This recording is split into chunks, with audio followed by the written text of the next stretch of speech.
मेरा नाम सैयद जलील हुसैन है। मैं यहाँ सेंट्रल रिसर्च इंस्टीट्यूट ऑफ यूनानी मेडिसिन में डायरेक्टर की पोस्ट से रिटायर्ड हुआ हूँ और तकरीबन 15 साल से प्रैक्टिस में हूँ और मैं हिंदुस्तान का सबसे सीनियर मोस्ट एमडी हूँ यूनानी साइड से। देखिए, यूनानी अभी जैसे मैंने थोड़ी देर पहले बताया था कि यूनानी का मेडिका इतना ज़ख़ीम है कि इसके अंदर हर तरह की दवाइयाँ मौजूद हैं।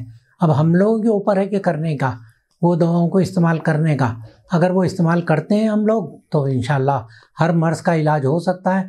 अच्छा, दूसरी बात ये है कि अब आजकल की पब्लिक और आजकल के नौजवानों में जो है ज़्यादा अट्रैक्टिव चीज़ों पे जल्दी राग़िब होते हैं। अब ज़ाहिर बात है कि मॉडर्न हॉस्पिटल जो इतने अट्रैक्टिव होते हैं तो इमीडिएटली कभी कुछ होता है, कोई हार्ट में भी अगर कोई प्रॉब्लम आ जाता है तो इमीडिएटली हॉस्पिटल भागते हैं, हालांकि वहाँ ज़रूरत नहीं होती। अच्छा, दूसरी एक इम्पॉर्टेंट बात हार्ट के सिलसिले में मैं बताऊँ कि बहुत से लोगों को हार्ट का मर्ज़ ही नहीं रहता, सिर्फ चेस्ट में पेन रहता है। वहाँ जब हॉस्पिटल पहुँचते हैं तो हर डॉक्टर का ये सिस्टम बना हुआ है कि सीधा उसको एंजियोग्राम तक खींच देना।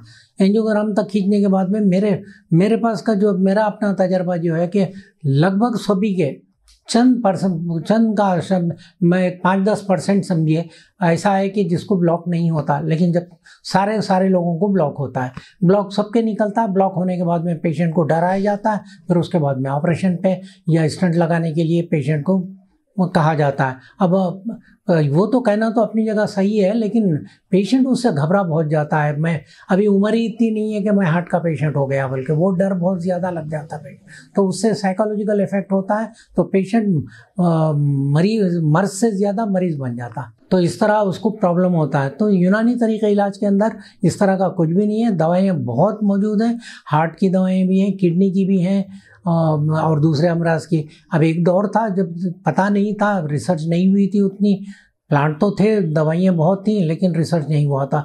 अब दुनिया भर की रिसर्च हो चुकी है। अब लोगों को अंदर, अब पढ़ने वाले बच्चों में भी ये भी शऊर है कि रिसर्च के पेपर्स देखते हैं, करते हैं, तो उसमें बहुत सारी चीज़ों का पता चल जाता है कि इसमें कौन सी दवा किस मर्ज़ में काम करती है। तो इस तरह थायराइड तो एक लाइलाज मर्ज़ समझा जाता है, लेकिन थायराइड के मेरे पास केसेस हैं। थायराइड एकदम बिल्कुल ही कम वक्त के अंदर बिल्कुल नॉर्मल, क्या फिर दवाइयाँ ही बंद हो जाती, एलोपैथिक दवा टोटल बंद हो जाती, और उसके बाद में महीने 1.5 महीने के बाद में देसी दवा भी बंद हो जाती, थायराइड नॉर्मल हो जाता है। तो अब ये पुरानी साइंस के एतबार से डॉक्टर्स जो बताते हैं कि पूरी उम्र खाना पड़ेगा, ऐसा बिल्कुल नहीं है। नहीं, मैं अटैक आने के बाद में तो कुछ भी नहीं कर सकते, तो इमीडिएटली डॉक्टर के पास जाना ही जाना है।